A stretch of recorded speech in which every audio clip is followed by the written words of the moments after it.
Okay, go to the police. Go to the police. Okay. Go to the police. Okay, go police.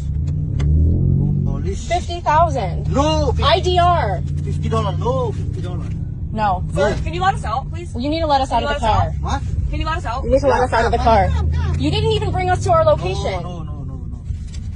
You let us out right now. Okay. I'm gonna call the U.S. Embassy. Seorang sopir taksi diduga mengancam dua penumpang warga negara asing, WNA, menggunakan senjata tajam. Dalam video yang beredar, salah satu turis wanita di dalam taksi tersebut merekam pembicaraan dengan sopir taksi. Terdengar, mereka berselisih soal ongkos taksi yang dipatok sopir tersebut, yakni sebesar $50 Amerika Serikat. Dua WNA itu menolak dengan menawarkan uang senilai Rp50.000. Sopir tampak mengeluarkan pisau dan mengancam akan melukai dua WNA tersebut. Sontak dua WNA itu berteriak histeris dan minta tolong. Penumpang akhirnya berhasil keluar dan melapor kepada security di lokasi yang sedang berada di lokasi. "Tolong keluarkan kami.